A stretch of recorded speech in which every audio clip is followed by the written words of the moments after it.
Lasījums no Apustuļa darbu grāmatas 17. nodaļas.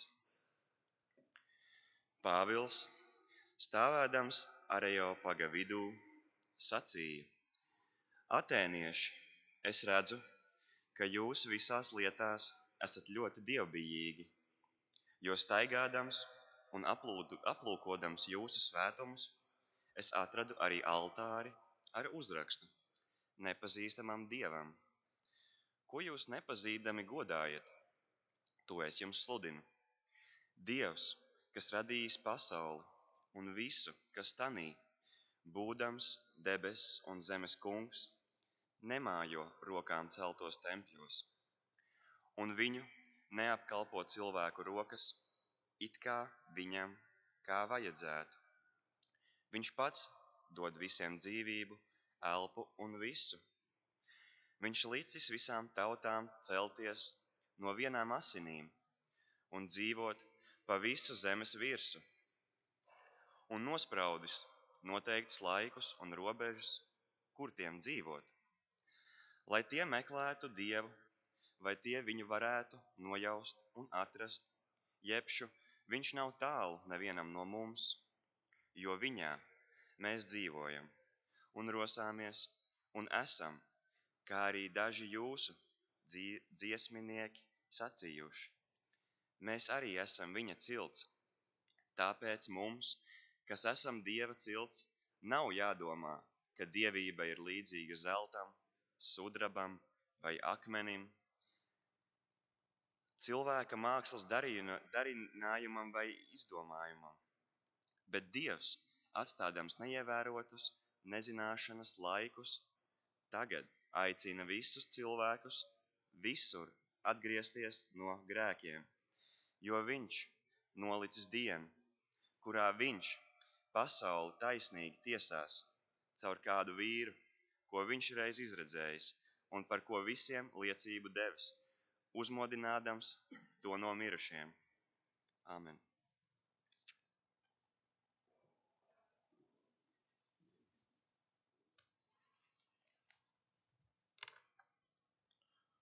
Lasījums no Pāvila vēstules Efeziešiem no 6. nodaļas, par ko arī šodienas sprediķī.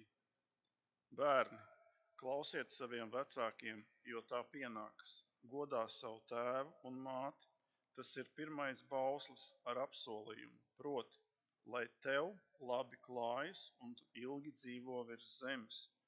Tēvi, nekaitiniet savus bērnus, bet audziniet un pamāciet tos būt paklausīgiem tam kungam. Āmen.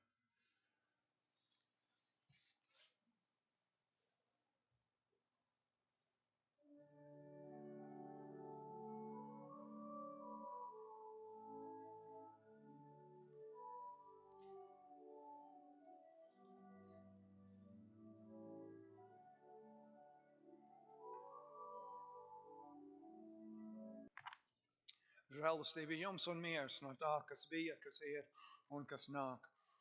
Lasījums no mūsu kunga Jēzus Kristus evaņģēlija, uzrakstīja svētais Jānis 14. nodaļā.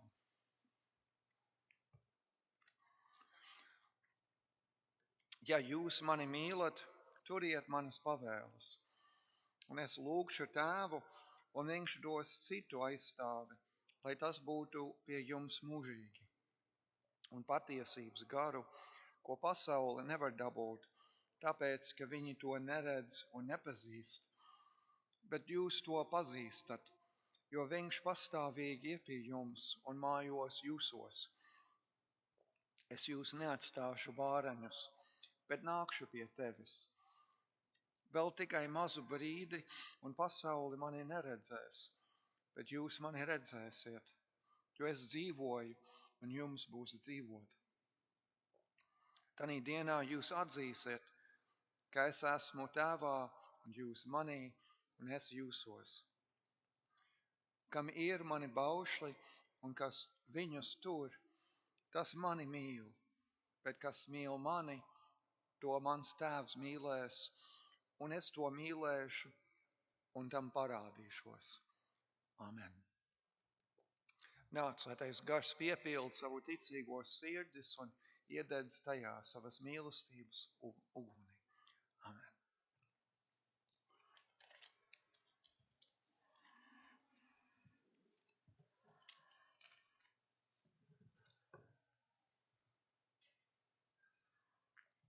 Šodien es pareķošu no lejas, jo mans mikrofons ir nobeidzies. Tātad es negribu pataisīt mātes dienu par mazāk svarīgu, bet es gribu, lai jūs visi dzirdat, ko man ir sakāms par mātes dienu. 1948. gadā veca, sirma un akla sieviete nomira vientulībā kādā veco ļaužu pansionātā Westchesterā, Pensilvānijā, Amerikas Savienotās valstīs. Viņas vārds bija Anna Džārvisa. Viņa nomira bez graša kabatā, jo bija iztērējusi visus savus līdzekļus, tiesājoties ar apsveikumu kartīšu izgatavotājiem, ziedu vairumu tirgotājiem un šokolādes ražotājiem. Klīda baumas, ka šīs firmas gan slepeni maksājuši par viņu aprūpi. Par ko viņa tiesājās? Kas viņai bija tik svarīgs, lai to darītu? Viņa tiesājās par svētku, ko viņa bija dibinājusi, mātes dienu. Un tiesājusi par mātes dienas īstās nozīmes saglabāšanu. Viņa tiesājās, lai cilvēki atcerētos katru savu mammu, nevis vairotu savus ienākumus. Tāpēc, ka šodien mēs svinām mātes dienu, kad mēs godinām savas mātes, es vēlos dalīties ar šo svētku vēsturi un nozīmi. Lai saprastu kontekstu, ir jāskatās vēsturē uz šīs nu pat pieminētas sievietes Annas māti.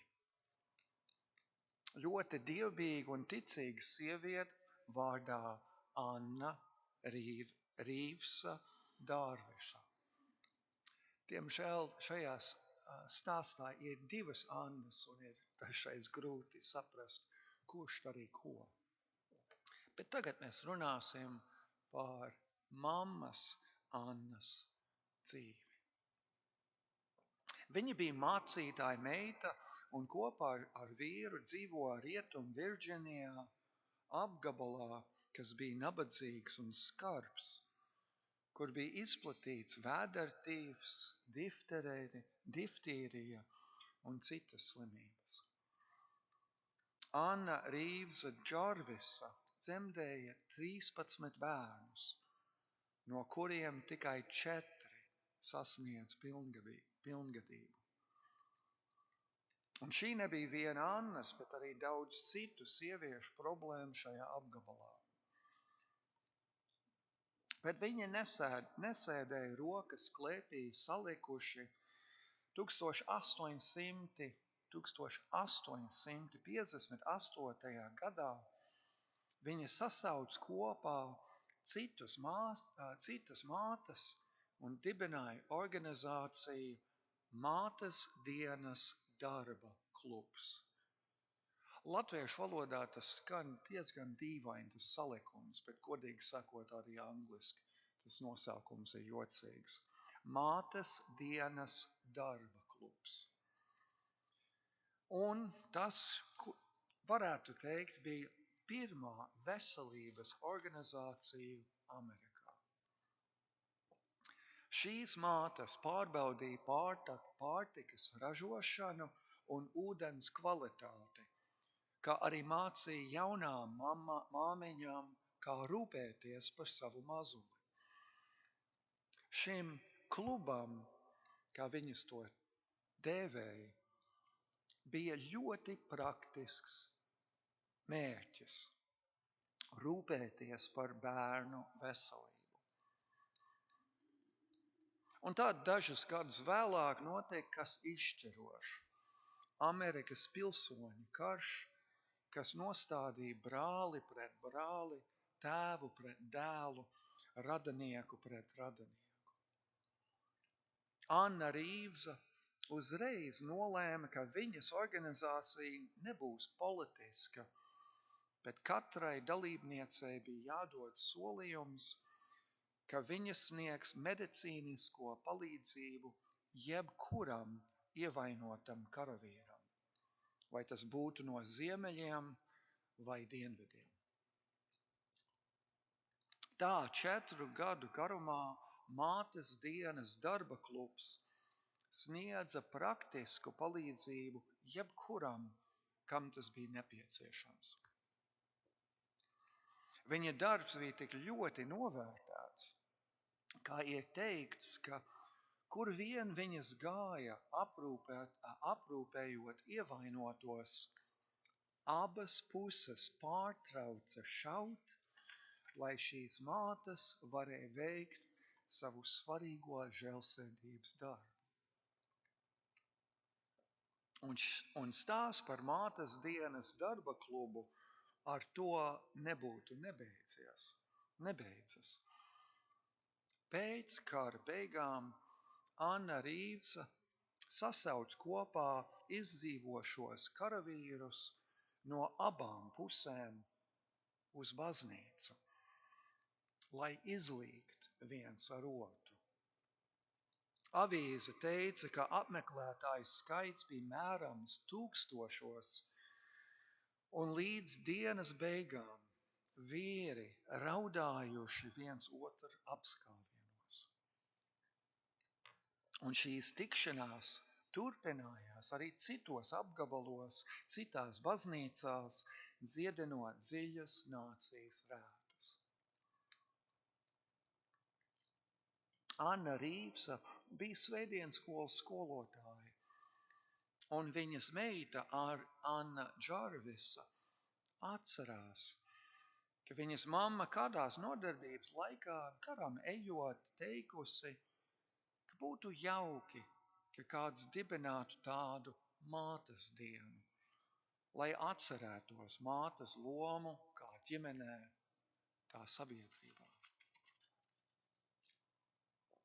Viņas meita to labi atcerējās, un tad 3 gadus pēc savas mātes nāves 1908. Gada 10. maijā, tas ir šajā dienā tieši pirms 118 gadiem,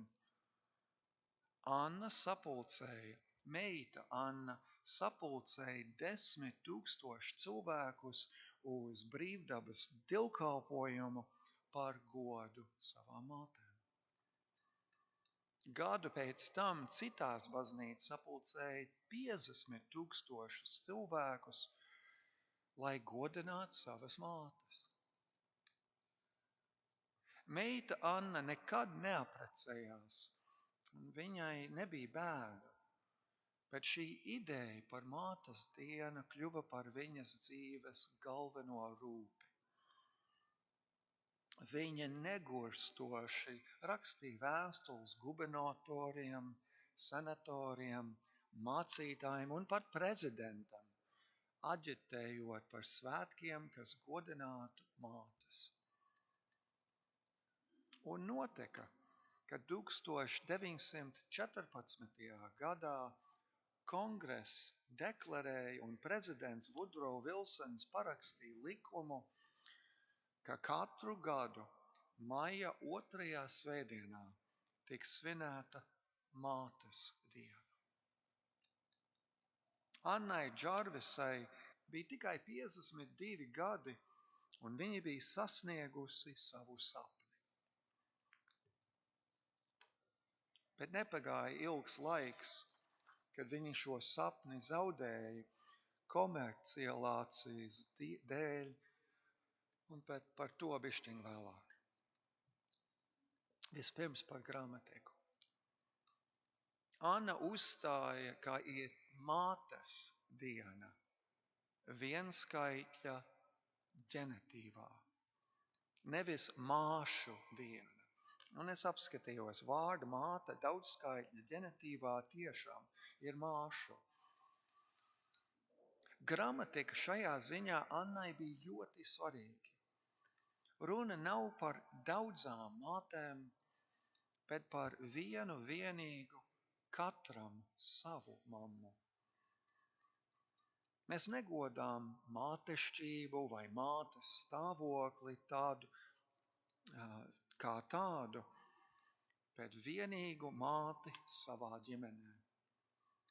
Ir mātes diena, jo mums ir tikai viena mamma, un jums ir jāatcerās un jāpateicās viņai par visu, ko viņa darīja un dara. Tāpēc ir mātes diena, nevis māšu diena.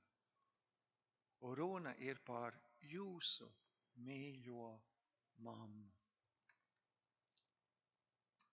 Bet, kā jau minēja, Anna pazaudēja savu sapni gandrīz uzreiz, kad šis likums Amerikā tika pasludināts. Jau minētie apsveikumu kartīšu izgatavotājiem, ziedu vairumtirgotāji un šokolādes ražotāji saskatīja iespēju komercializēt šos svētkus. Šādu pavērsienu Anna nebija paredzējusi pat savus visļaunākos murgos. Uz mātes dienas laiku ziedu, kartīšu un šokolādes cenas dubultojās, pat simtkāršojās. Piemēram, baltas neļķes cena, kas bija Annas izvēlētais mātes dienas simbols, jo tās ziedlapes cieši ieskauj centru, kā mamma apskāviens bērnu.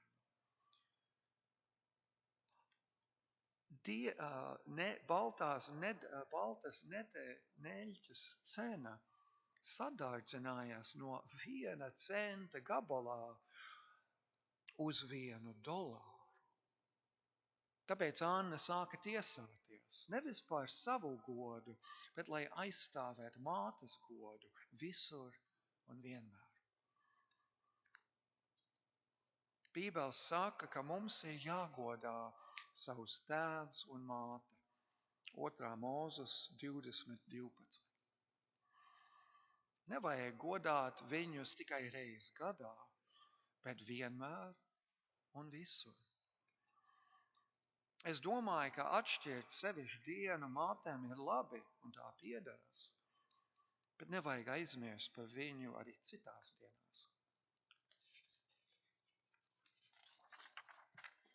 Latvijā ir arī tēva diena, arī vienskaitļa ģenitīvā, ko svinām septembra 2. svētdienā.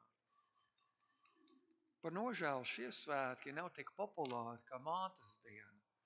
Varbūt tas ir tāpēc, ka nebija tāda Anna Džārvisa, kas aģitētu, popularizētu un aizstāvētu šos svētkus Latvijā, kā tas toreiz bija Amerikā. Mātes diena netika dibināta ar nodomu, lai vairāk tirgotos un nopelnītu. Mātes diena tika dibināta aiz dievbijības un cieņas pret savu māti, kas jūs ir nesājusi, lolojusi, audzinājusi. Saknes šiem svētkiem ir dziļi bibliskas. Katrā gadījumā, kas ir svarīgi, ir godāt gan tēvu, gan māti, bet šodien īpaši mātes, jo viņu loma ir neaizstājama.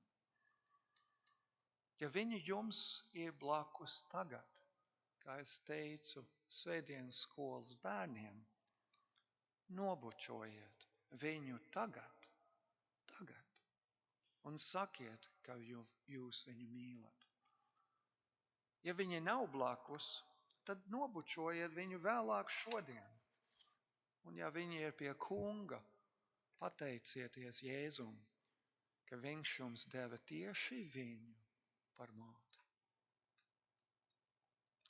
Lai Dievs svētī un mēs godinām savas mātes. Āmen.